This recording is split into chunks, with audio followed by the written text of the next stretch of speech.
हाँ बच्चों, electrochemistry 4 guys, question number 1 में कोई डाउट? फैक्ट टू लर्न है। क्वेश्चन नंबर 2 भी फैक्ट टू लर्न है। क्वेश्चन नंबर 3 भी फैक्ट टू लर्न है। आवाज ना करो भाई। क्वेश्चन नंबर 4 भी फैक्ट टू लर्न है। ये सारे करे हुए हैं गाइस। स्पेसिफिक कंडक्टिविटी है ना बच्चों, राइट? कंडक्टिविटी तुम्हारी क्या होती है? It decreases with dilution. Maximum conductivity किसकी होती है? H प्लस आयन की। कंडक्टिविटी तुम्हारी डिक्रीज करती है, इक्विवेलेंट कंडक्टेंस या मोलर कंडक्टेंस इंक्रीज करती है विद डाइल्यूशन। ये सारी चीजें तुमने कर रखी है। क्वेश्चन नंबर 5 में कोई दिक्कत नहीं आनी चाहिए। ये तुम्हारा क्वेश्चन किस चीज का है? ये वही है यार जो हमने 2 क्वेश्चन नहीं करे थे, उसी में बेस्ड है। हाँ या ना गाइस? हमने 2 क्वेश्चन करे थे, नहीं करे थे, जिसमें एक से तुम क्या निकालते हो? सेल कांस्टेंट निकालते हो, और उस सेल कांस्टेंट को किसी और सिनेरियो के अंदर डाल के तुम उसका कापा निकालते हो, कापा से मोलर कंडक्टिविटी निकालते हो। याद आ रहा है नहीं याद आ रहा है बच्चों? और ना बेटा, कुछ याद आया? Yes sir. पक्का याद है?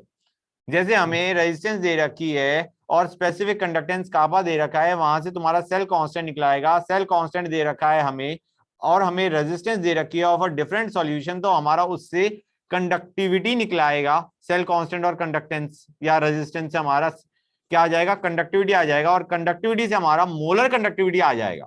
We are also given the concentration of solution. हाँ या ना बच्चों? मतलब ये करवा दूं क्वेश्चन नंबर 5? पहले 1 2 3 4 तो नहीं करवाने ना? ओके, क्वेश्चन नंबर 5 बेटा देखो, हमें दे रखा है रेजिस्टेंस दे रखा है, उसी का हमें कंडक्टेंस स्पेसिफिक कंडक्टेंस मतलब कंडक्टिविटी दे रखा है। तो हम करेंगे 1.3 will be equal to 1/50 your conductance into G star. ये चीज समझ में आ रहा है नहीं आ रहा है बेटा?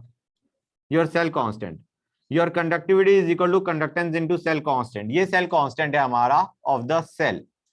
अब हमने उसी सेल को यूज किया to find out we have to find out the molar conductivity of a electrolyte। ठीक है ना बच्चों? अब हमें वही सेल को यूज करके जो इलेक्ट्रोलाइट हमने ले रखा था उसकी रेजिस्टेंस कितनी थी? 260। तो let us find out the conductivity of that electrolyte. That will be 1/260 into G star. ये चीज समझ में आ रही है नहीं आ रही है बेटा? ये हमें एक इंफॉर्मेशन दे रखी थी। This is was a random information that was given to you so that you could find out the cell constant. अब उसी सेल को यूज करके हमने एक डिफरेंट इलेक्ट्रोलाइट लिया जिसकी हमारी कंसंट्रेशन 0.4 मोलर दे रखी है, and we have to find out the molar conductivity. ये चीज समझ में आ रही है नहीं आ रही बेटा? इस सेल कांस्टेंट को यूज करके हमने दूसरे सॉल्यूशन की, दैट 0.4 मोलर सॉल्यूशन की कंडक्टिविटी निकाल ली, और फिर हम मोलर कंडक्टेंस निकालेंगे कापा इनटू यूनिट्स। देखो बेटा, यूनिट जो उसने आंसर दे रखा है वो दे रखा है siemens metre square mole inverse में, metre square. So what you will be doing is 1/1000 into 0.4। ये चीज समझ में आई नहीं आई बेटा? 1/1000 is what you will use to get the molar conductivity। इसमें किसी भी बच्चों को कोई डाउट गाइस? आई थी बेटा कोई डाउट? क्लियर है? गुड। क्वेश्चन नंबर 6 में कोई डाउट बच्चों? बताओ भाई। क्वेश्चन नंबर 6 में कोई डाउट? मतलब आई डोंट थिंक कोई आना चाहिए। क्वेश्चन नंबर 7 में कोई डाउट? यहाँ पे देखो guys, what you have to understand is कि तुम्हारा H प्लस आयन की जो कंडक्टिविटी होती है वो मैक्सिमम होती है। हाँ है ना? तो उस हिसाब से आंसर आ जाएगा। क्वेश्चन नंबर 8 में कोई डाउट नहीं आना चाहिए। हाँ है ना? उसने कंडक्टिविटी दे रखी है, उसने सेल कांस्टेंट दे रखा है, उसने कंडक्टेंस पूछी है, कापा दे रखा है, जी स्टार दे रखा है, जी पूछा है बंदे ने। क्वेश्चन नंबर 9 में कोई दिक्कत नहीं आनी चाहिए। सिर्फ एक दिक्कत आ सकती है, यूनिट्स क्या ली होंगी? तो गाइस यूनिट्स मान के चलो तुम्हारी क्या होंगी? Semen centimetre square mole inverse, या इक्विवेलेंट कंडक्टेंस की बात कर रहे हैं तो semen centimetre square equivalent inverse. Centimetre square लिया होगा, दैट्स द होल पॉइंट। ठीक है ना गाइस? 10 में कोई दिक्कत नहीं आनी चाहिए। 11 के लिए कोई दिक्कत गाइस? बोलो, क्वेश्चन नंबर 11 में कोई दिक्कत? No sir. 11 में दिक्कत है? ओके बेटा, 11 में देखो उसने HOAC का कंडक्टेंस, मोलर कंडक्टेंस पूछा है। उसके लिए गाइस ACO माइनस, इसका तो निकल जाएगा इससे, NaOAC से ACO माइनस का निकल जाएगा गाइस। मतलब लेट अस से दिस प्लस योर HCl। यहां से तुम्हारा this is what, this can be written as lambda not है हमारा, that can be written as lambda not of OAC minus plus lambda not of H plus, और बचा क्या? Na plus and Cl minus. हाँ या ना बच्चों? तो you have to subtract these values to get your, you have to subtract this thing to get the limiting molar conductance of ACOH. हाँ या ना, बोलो गाइस, क्लियर हो गया नहीं हो गया? तो ये सब्ट्रैक्ट करना है. What we need, what is unknown is lambda not of NaCl. ये हमें चाहिए. ओके गाइस, क्वेश्चन नंबर 12 बड़ा अच्छा है. 12 में किसी को समझ में आया क्या करना है ये बता दो मुझे. नो सर, नहीं है। उसने पूछा है कंडक्टिविटी, हाईएस्ट कंडक्टिविटी किसकी होगी. यार उसने तुम्हें एक ऐसी चीज दे दी जिसके बारे में तुम्हें इंफॉर्मेशन नहीं दे रखी इन द क्वेश्चन, लेकिन एक चीज तुम्हें पता है, just understand this is actually a question of organic. वो पूछना चाह रहा है कि तुम्हारी इसमें से सबसे ज्यादा कंडक्टिविटी किसकी है, जिसके अंदर सबसे ज्यादा नंबर ऑफ आयंस बनेंगे उसकी कंडक्टिविटी सबसे ज्यादा होगी. करेक्ट. जिसके तुम्हारा नंबर ऑफ आयंस सबसे ज्यादा बन रहे हैं that is most conducting. Number of ions का मतलब है एसिडिक स्ट्रेंथ किसका ज्यादा है, which is a better acid. बच्चों एक में दे रखा है डाइफ्लोरो एसिडिक एसिड. तुम देखोगे कंसंट्रेशन सबकी सेम है, ठीक है ना गाइस, कंसंट्रेशन सबकी सेम है. एक में डाइफ्लोरो एसिडिक एसिड ले रखा है, एक में फ्लोरो एसिडिक एसिड ले रखा है, एक में तुम्हारा क्लोरो एसिडिक एसिड ले रखा है, एक में एसिडिक एसिड ले रखा है. बच्चों अगर तुम ध्यान से देखो, एक में उसने क्या दे रखा है, CHF2COH, एक दे रखा है CH2FCOH, एक दे रखा है CH2ClCOH, और एक दे रखा है CHCCOH. कोई मुझे बताएगा इनमें से सबसे ज्यादा एसिडिक कौन सा होगा गाइस? कम ऑन, तुमने पढ़ा हुआ है. फर्स्ट वाला ऑब्वियसली, फ्लोरीन ज्यादा पुल करेगा, तुम्हारा H पे प्लस डेल चार्ज ज्यादा आएगा, वो ज्यादा आसानी से लूज होएगा. So this will have the highest conductivity, followed by this, this will be having least conductivity. हाँ या ना, since we are given the same concentration of acid. Clear और not guys? So this will be the order, सबसे ज्यादा conductivity इसकी, followed by this and followed by this. तुम्हें बताया between fluorine and chlorine, fluorine is more pulling. Good. Question number 13 में किसी बच्चों को कोई डाउट? मेरे ख्याल से नहीं होना चाहिए.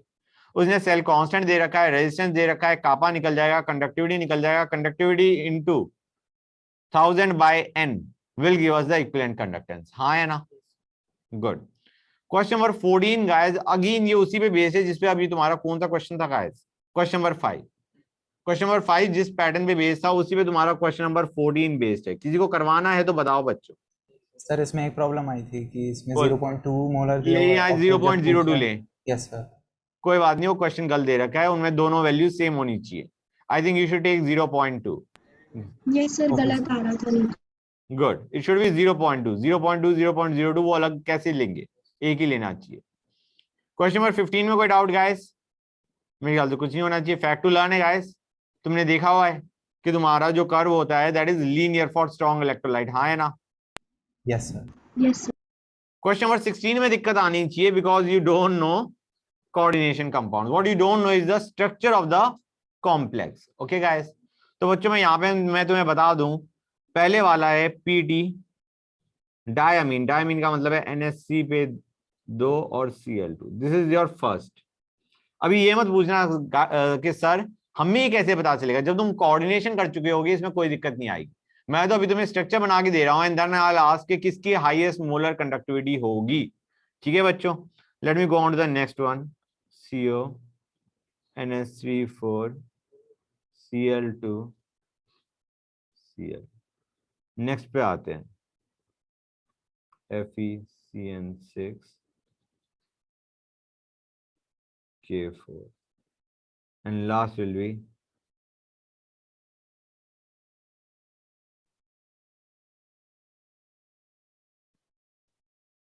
guys बताओ. Sir Third.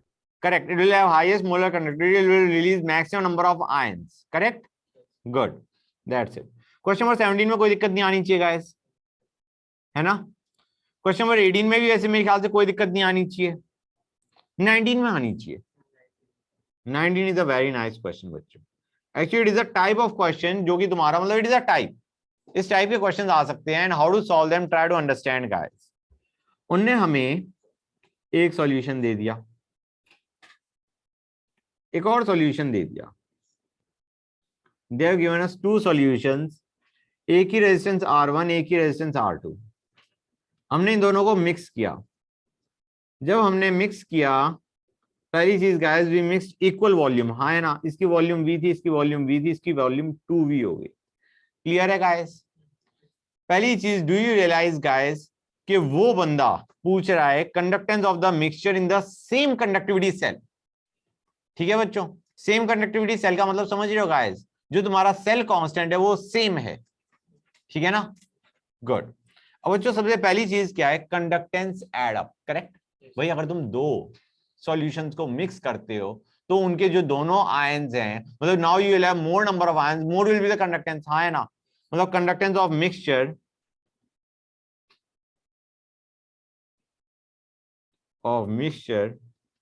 can be written as conductance of first solution plus conductance of second solution, correct? Good. हम कहेंगे let the conductance of the conductivity of the first solution be kappa 1, conductivity of the second solution be kappa 2। Conductivity की बात करी हमने, क्यों करी अभी समझ आ जाएगा गाइस। ठीक है, हम कहेंगे गाइस कंडक्टिविटी क्या होता था, conductance of 1 ml of solution, हाँ है ना। Conductivity was the conductance of 1 ml of solution. तो guys conductance of first solution can be written as kappa 1 into v, हाँ है ना। This is the conductance of the first solution. ये चीज समझ में आई नहीं आई? Conductivity of 1 ml into the volume of solution, this is the conductance of the first solution plus kappa 2 into v, this is the conductance of the second solution, and this is basically the conductance of the final solution, हाँ है ना बच्चों। now can I write this down as conductivity of the final solution into volume of final solution which is actually 2v guys, हाँ है ना। मतलब जो final solution है उसकी वॉल्यूम तो 2v हो चुकी। so we can write this down as the conductivity of the final solution into the volume of the solution, right guys? यहां से do you realize कि conductivity of the final solution can be written as conductivity of first solution plus conductivity of second solution by 2 guys। ये चीज समझ में आई नहीं आई बच्चों? अब हम कहेंगे गाइस यहां तक क्लियर हो गया, किसी बच्चों को डाउट? ये जो हमारी निकली है this is the conductivity of the final solution, right. हम इसको लिख सकते हैं, now we can write conductivity as conductance into cell constant. हम कहेंगे this is the conductance of net solution. ठीक है ना guys, conductance of net solution into cell constant can be written as conductance of first solution into cell constant plus conductance of second solution into cell constant by 2, हाँ या ना।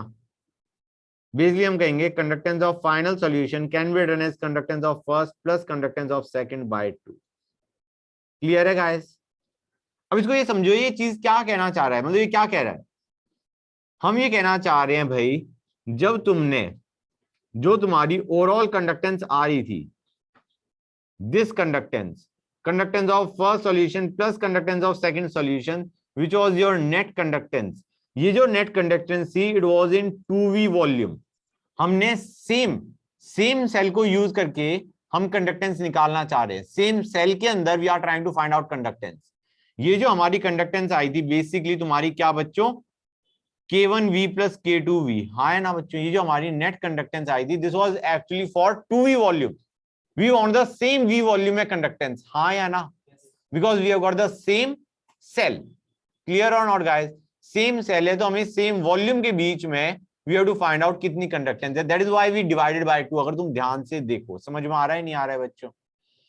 This conductance was your conductance for 2v volume, and since we are using the same cell we have to find out the conductance of v volume which will be g1 plus g2 by 2। clear guys?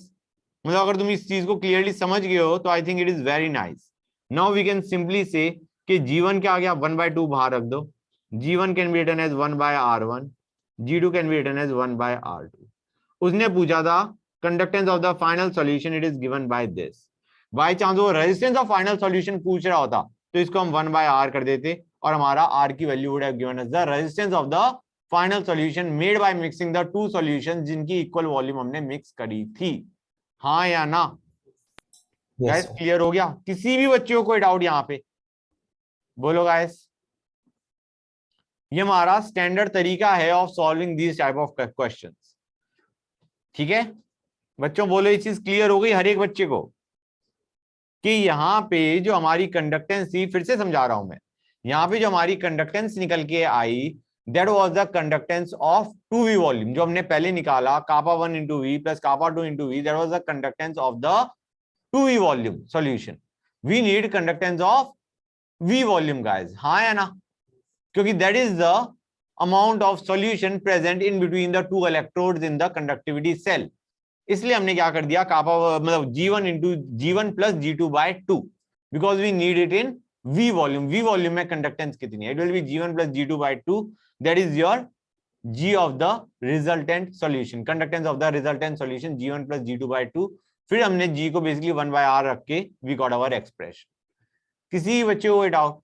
तो guys ये formula बन जाता है हमारा, ये जो हमने अभी फॉर्मूला लिखा है ना, this is basically a standard formula हमारा कि conductivity of a basically your solution made by mixing V1 volume of say first electrolyte and V2 volume of first electrolyte, V2 volume of second electrolyte. तो इसका formula क्या बनता है, K1V1 plus K2V2 over V1 plus V2। समझ में आया नहीं आया गाइस?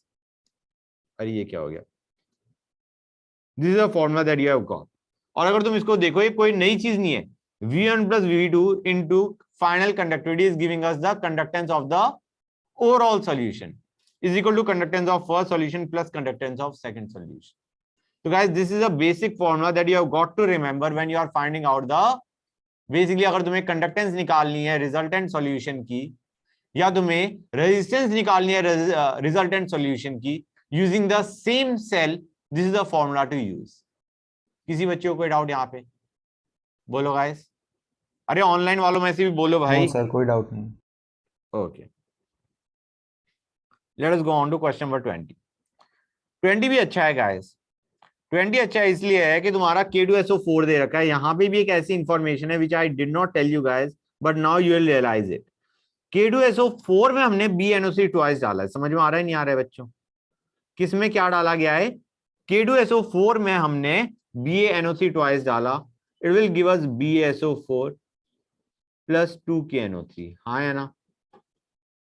तो will be comparing K2SO4 with resultant solution, हाँ या ना बच्चों? क्लियर है गाइस? क्योंकि इसमें हम ये डाल रहे हैं तो basically we are trying to find out K2SO4 की जगह जो रिजल्टेंट हमारे पास आयंस आ रहे हैं उससे क्या हो रहा है, मतलब what is happening to the conductance of the solution. हम कहेंगे BaSO4 बंदा तो प्रेसिपिटेट कर गया, it will no longer affect the conductance of solution. मतलब हमारे पास पहले K2SO4 था, अब KNO3 है, करेक्ट? जब तक तुम्हारा K2SO4 इज इन एक्सेस, तब तक जैसे जैसे तुम BNO3 ट्वाइस डालते आओगे, K2SO4 की जगह सॉल्यूशन में क्या आना शुरू हो जाएगा गाइस? KNO3। हम कहेंगे यहाँ पे 2K प्लस आयन थे और तुम्हारे पास सल्फेट आयन था। यहाँ पे तुम्हारे पास क्या है? 2K प्लस आयन है और 2 NO3 माइनस आयन है, हाँ है ना बच्चों? यू माइट से कि सर एक आयन की जगह तुम्हारे पास 2 आयन आ रहे हैं, तो यार कंडक्टेंस तो बढ़नी चाहिए थी, हाँ है ना? एक आयन की जगह you are getting 2 ions, so conductance should increase. But what you have to got to understand is, जितना ज्यादा चार्ज होता है ना आयन पे, उतनी ज्यादा कंडक्टेंस होती है। समथिंग इंपॉर्टेंट, जितना ज्यादा चार्ज उतना ज्यादा conductance, that is very important guys. तो हम क्या कहेंगे, जो सल्फेट की जगह 2 NO3 माइनस आ रहे हैं, तो तुम्हारा their conductance will almost be same, there will be not much difference. तो तुम्हारी जो कंडक्टेंस है that will remain almost same as long as K2SO4 is in excess. जब तुम्हारा एक खत्म हो गया, उसके बाद BNO3 ट्वाइस डालोगे तो obviously number of ions increase होंगे और कंडक्टेंस विल शूट अप। समझ में आया नहीं आया? जब तक K2SO4 एक्सेस में है तब तक तुम्हारे पास K2SO4 की जगह KNO3 आ रहा है and there is not much change in conductance. Sulphate की कंडक्टेंस विल बी लगभग twice that of NO3 minus, तो तुम्हारा कंडक्टेंस में कोई फर्क नहीं आया लगभग। लेकिन जैसे ही तुम्हारा K2SO4 खत्म हो गया और तुम्हारा BNO3 ट्वाइस और डाल रहे हो, तो number of ions will increase in the solution and your conductance will shoot up. किसी बच्चे को कोई डाउट यहां तक? Good, that's nice, that's very good. तो मेरे ख्याल से तुम आंसर निकाल सकते हो। क्या होगा, क्या होगा बच्चों? डी। डी। 21 में तो कोई डाउट आना ही नहीं चाहिए, हमने ग्राफ करा हुआ है। 22 में भी मेरे ख्याल से कोई डाउट नहीं आना चाहिए, हाँ है ना। पहले तुम्हारी कंडक्टेंस बढ़ेगी, ज्यादा स्पीड से नहीं बढ़ेगी, और उसके बाद it will shoot up. Question number 23 is a fact to learn guys. यहाँ पे मैं तुम्हें बता दूं, क्योंकि तुम्हारा ये बाद में तुम पढ़ोगे when you are doing extraction of metals, लेकिन अब भी मैं बता दूं, ध्यान से सुनो गाइस। तुम्हारा जो हॉल प्रोसेस होता है उसमें हम Al2O3 मोल्टन का हम क्या करते हैं, इलेक्ट्रोलिसिस करते हैं। We do electrolysis of Al2O3 guys. अब गाइस Al2O3 का कर रहे हो तो कैथोड पे क्या होगा, Al3+ will be going to Al, हाँ है ना, गुड। और तुम्हारा एनोड पे क्या हो रहा होगा, O2- will be going to O2, clear और not guys, O2- will be going to O2 at anode. Now what will say is कि जब O2- O2 पे गया, that O2 is formed at anode guys, ठीक है ना बच्चों। That O2 formed at anode will react with the carbon electrode to give you CO2। समझ में आया नहीं आया बच्चों? समझो गाइस, कैथोड पे Al3+ will accept electrons to form Al. At anode, what is going to happen is O2- will give you O2, and that O2 will react with the carbon electrode to give you CO2 guys. So the reaction they have actually written is the second reaction. They have not written the first reaction in the options. समझ में आ रहा है नहीं आ रहा है guys?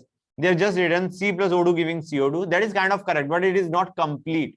पहले O2- oxidise होके O2 देगा, that O2 will react with the carbon electrode to give you CO2. Clear or not? अरे बोलो guys. Good. That's nice. हाँ, कैथोड में तो Al3+ तुम्हारा इलेक्ट्रॉन लेके Al पे जाएगा ना बेटा, that will get reduced.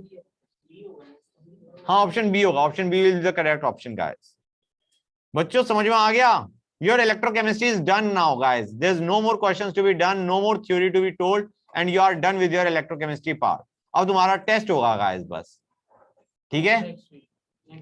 Yup, आई सी, हाँ जरूर, क्यों नहीं।